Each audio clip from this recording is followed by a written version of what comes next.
Selamat sore, Bu. Selamat sore, Bu Widya. Bagaimana kabarnya hari ini, Bu Widya? Ya, Alhamdulillah sehat, kabar Bu. baik. Dengar, dengar, dengar, dengar. Dengar kan? Dah. Kita mulai Ya, lagi ya, Bu Linda.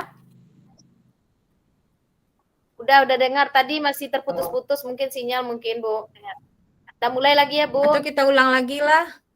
Ya, kita ulang lagi ya, Bu. Ya, boleh, boleh. Nah, selamat sore, Bu. Iya, Bu Widya. Boleh, boleh. Iya, Bu.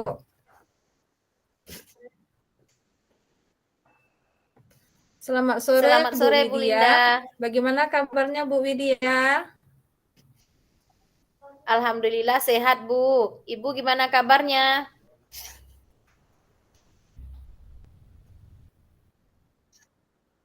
Selamat sore, Bu Widya.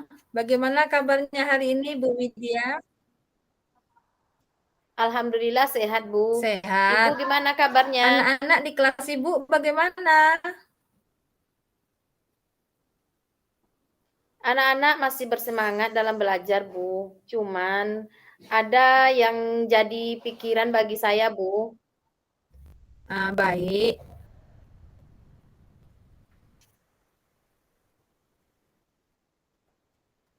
Apa yang ingin dibicarakan sore hari ini? Ada beberapa hal yang ingin saya bicarakan dengan Ibu.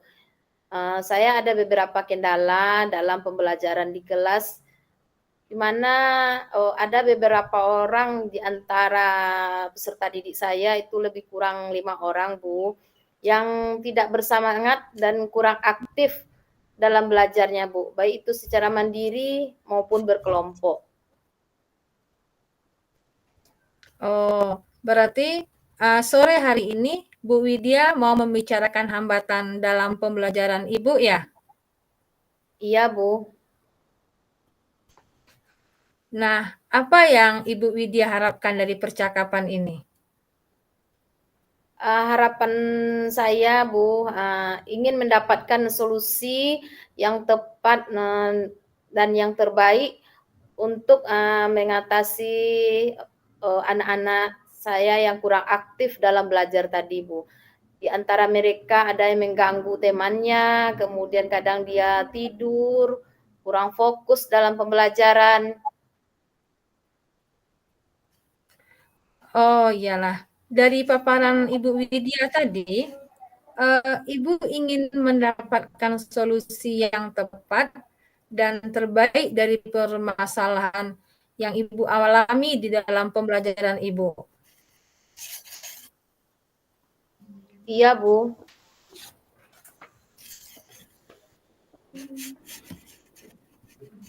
Nah, kalau menurut Ibu Widya, menurut pengamatan Ibu, siswa yang aktif itu seperti apa kira-kira?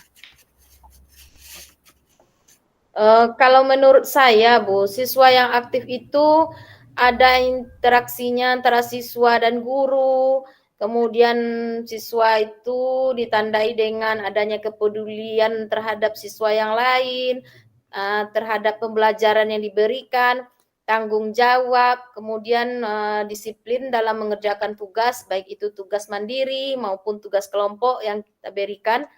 Kemudian di dalam diskusi kelompok, siswa tersebut juga terlihat aktif mengerjakan tugas kelompoknya. Oh, begitu ya, Bu. Jadi menurut Ibu, siswa yang aktif itu siswa yang peduli, disiplin, dan bertanggung jawab.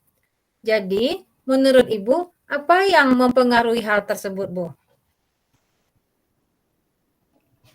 Menurut saya mungkin hal yang mempengaruhi tersebut ada beberapa faktor ya, Bu. Mungkin bisa dari faktor dari dalam diri sendiri bagi siswa tersebut seperti motivasi intrinsiknya, minat dia terhadap pelajarannya karena dianggap mungkin pelajaran tersebut sulit. Kemudian bisa juga faktor dari luar, Bu, seperti media yang kita gunakan kurang menarik mungkin, kemudian masalah dari keluarganya sendiri, masalah ekonomi, kemudian bisa juga kita lihat, eee, karena pada umumnya peserta didik yang saya ajari sekarang itu ekonominya berada di garis menengah ke bawah, Bu. Jadi mungkin itu juga merupakan faktor, bagi peserta didik saya itu. Kemudian juga, dalam keluarganya mungkin ada yang lagi broken home yang juga bisa menyebabkan kurangnya perhatian dari orang tua mereka, sehingga minatnya untuk belajar itu berkurang. Oke, Bu. Eh, Menurut Ibu Widya, apa ide dan langkah yang akan Ibu lakukan untuk mengatasi permasalahan tersebut?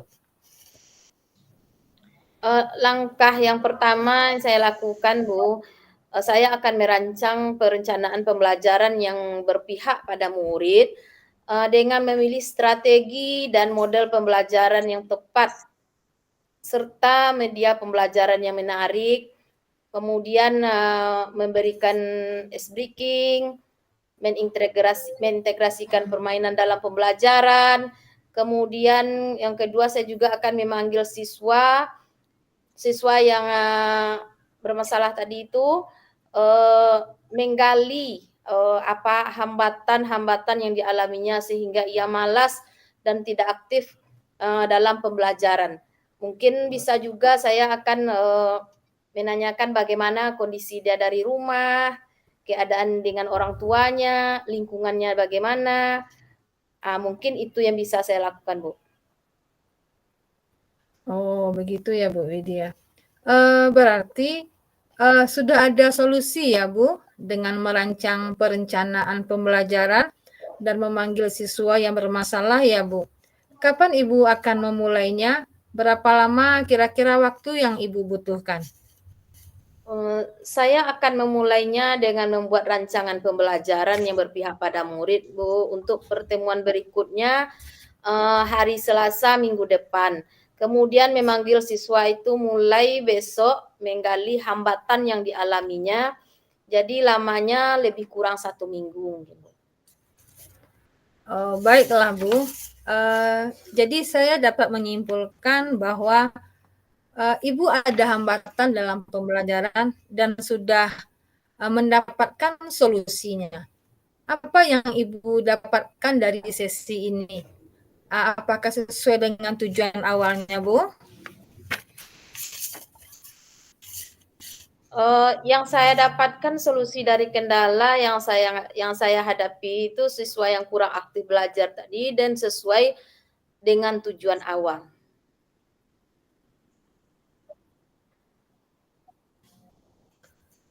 Oke, Bu. Bagaimana perasaan Bu Widya sekarang? Sekarang perasaan saya lega, Bu.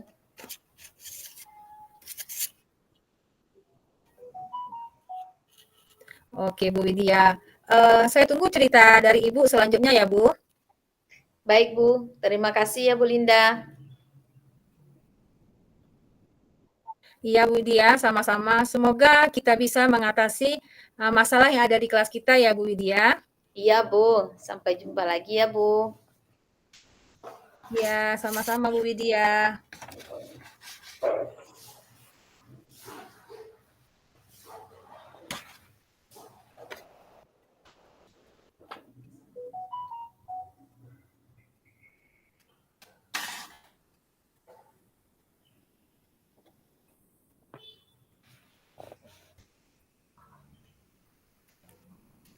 Kita lanjutkan kasus yang kedua, Bu Widya. Iya, Bu. Lanjut, Bu. Iya. Oke. Selamat sore, Bu Widya. Selamat sore, Bu Linda. Gimana kabarnya, Bu? Baik, Bu Widya. Bu Widya, bolehkah saya minta waktunya sebentar? Saya mau bercerita tentang apa yang saya rasakan akhir-akhir ini di kelas, Bu. Baik, Bu Linda. Apa yang mau Ibu ceritakan? Begini, Bu Widya. Akhir-akhir ini saya merasa murid-murid di kelas yang saya ajar kurang antusias dalam menerima pembelajaran. Selain itu, murid-murid juga tidak semangat dalam mengumpulkan tugas. Hanya 50% dari peserta didik yang mengumpulkan tugas, Bu. Jadi menurut Bu Linda, apa yang Ibu harapkan dari obrolan kita sore ini, Bu? Begini Bu Widya, saya mengharapkan solusi dari permasalahan saya tentang tidak semangatnya peserta didik yang saya ajar, Bu. Menurut Bu Linda sendiri, hal apa saja yang membuat murid-murid Ibu itu kurang antusias dalam pelajaran bersama Ibu? Kalau saya ingat ya Bu, hal yang menyebabkan murid-murid itu kurang antusias adalah yang pertama, pembelajaran yang sepertinya sedikit membosankan, terlalu monoton, saya terlalu dominan untuk berbicara di depan peserta didik saya. Kemudian saya tidak memberikan kesempatan kepada murid saya untuk berpendapat dan aktif berbicara dalam pembelajaran, Bu. Oh, begitu ya, Bu. Kira-kira apa saja yang dapat membuat murid Ibu antusias dalam pembelajaran Ibu? Menurut saya ya Bu Widya, murid-murid pasti menginginkan pembelajaran yang menyenangkan, yang asik, tidak monoton dan tidak membosankan. Wah, kalau begitu berarti Bu Linda sependapat dengan saya. Lalu menurut pendapat Ibu, apa saja yang bisa membuat murid-murid itu asik dan tidak bosan pada pembelajaran Ibu? Menurut saya ya ini Bu Widya ya, pembelajaran yang harus berpusat kepada murid. Murid diminta untuk aktif dalam pembelajaran, kemudian ada ice breaking ataupun games supaya pembelajaran itu lebih menarik. Lalu Bu Linda mengenai tugas yang diberikan kepada murid-murid Ibu, kira-kira apa penyebabnya sehingga murid-murid Ibu itu kurang antusias dalam mengumpulkan tugasnya? Menurut saya ini ya Bu, saya terlalu banyak memberikan tugas kepada peserta didik dan pertanyaannya juga banyak tanpa saya memberikan sumber belajar yang beragam dan mengasihkan.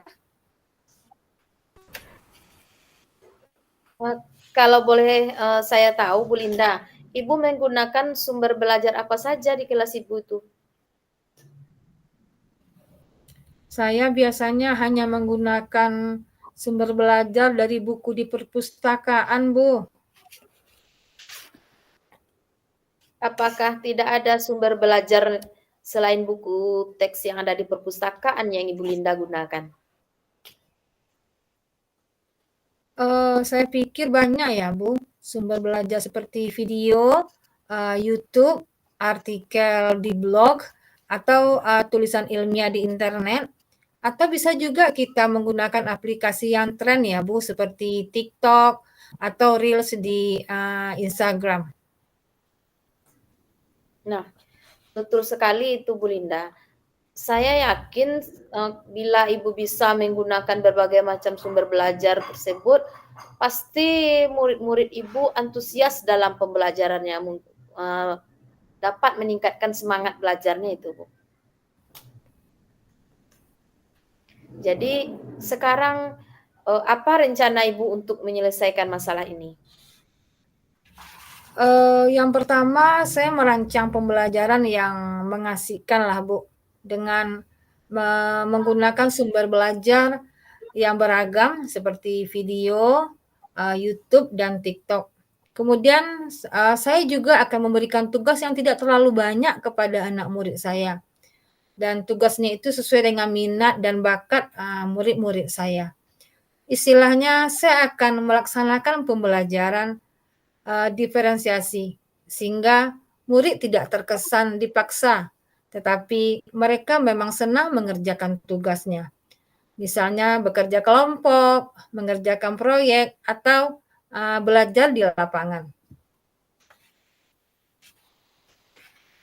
Kalau begitu bagus sekali rencana Bu Linda. Mudah-mudahan apa yang sudah Ibu rencanakan nanti bisa berhasil ya Bu. Iya Bu. Apa komitmen Ibu terhadap rencana Ibu ini? Saya berkomitmen untuk selalu membuat rencana pembelajaran yang mengasihkan, menggunakan banyak sumber belajar untuk eksplorasi materi, sehingga murid-murid saya dapat belajar menjalankan pembelajaran yang merdeka, dan saya akan membuat murid-murid senang, nyaman dalam kegiatan belajar dan dalam eksplorasi materi. Tanpa ada unsur paksaan, Bu, akan saya serahkan pemilihan sumber belajar pada murid-murid saya. Wah, bagus sekali komitmen Ibu ya. Saya sangat mendukung, Bu. Mudah-mudahan semua yang sudah Ibu rencanakan yang menjadi komitmen Ibu, semua bisa berjalan dengan lancar sesuai dengan harapan kita ya, Bu.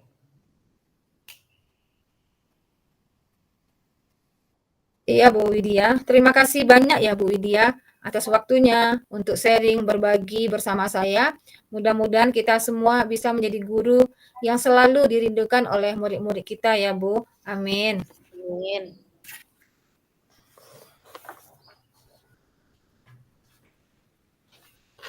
Baik Bu Lina, kita coba membacakan refleksi dari sesi diskusi kita Rukol 1 kemarin ya Bu Linda. Ya, Bu Widya. Saya akan mencoba membacakan hasil refleksinya. Pertanyaannya, saya bacakan dulu. Apa yang sudah berjalan dengan baik selama percakapan? Yang sudah berjalan adalah interaksi dua arah antara coach dan coachee. Percakapan yang dilakukan itu sudah baik, terlihat dari semua tahapan pada alur cerita yang sudah tersampaikan. Yang kedua, apa yang masih perlu diperbanyak atau ditingkatkan? Mungkin yang dalam mengajukan pertanyaan masih perlu latihan yang lebih. Kemudian pertanyaan yang digunakan untuk memaksimalkan potensi coachee masih belum maksimal tersampaikan. Yang ketiga, apa yang Bapak Ibu lakukan untuk tetap dalam kondisi present atau kehadiran penuh sebelum dan saat melakukan coaching? Yang saya lakukan agar tetap dalam kondisi present atau kehadiran penuh adalah dengan menerapkan mindful listening.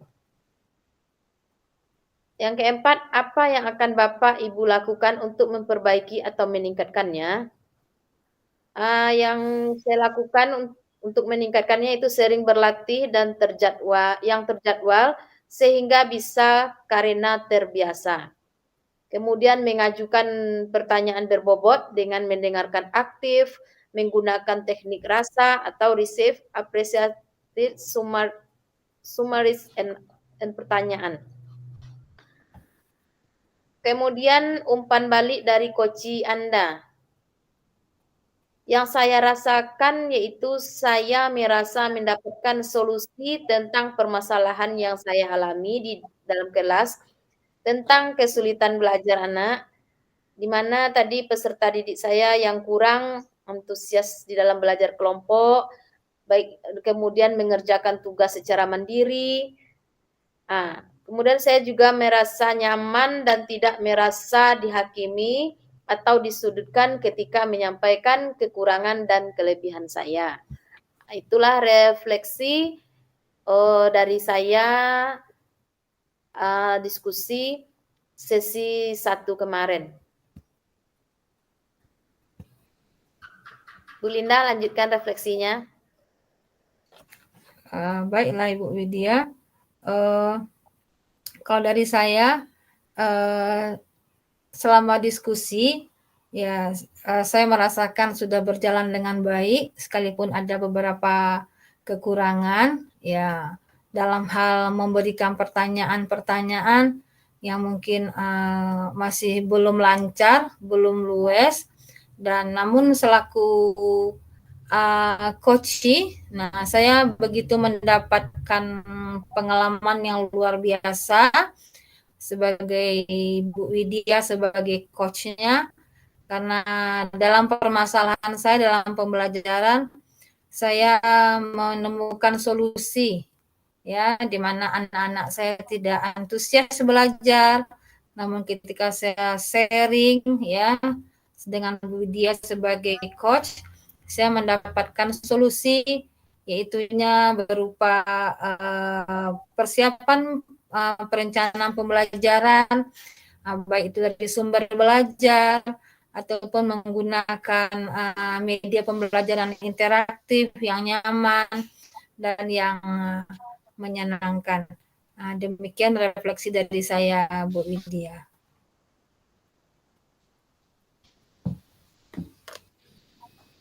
Baik, Bu Linda, terima kasih atas refleksinya yang sudah disampaikan. Baiklah, demikianlah hasil coaching kami tadi dari kelompok 4. Saya sendiri tadi sebagai coach dan juga coachee, gantian dengan Bu Melinda Sembiring tadi. Itulah hasil yang sudah kami sampaikan. Kurang lebih kami mohon maaf. Disudahi dengan Assalamualaikum warahmatullahi wabarakatuh.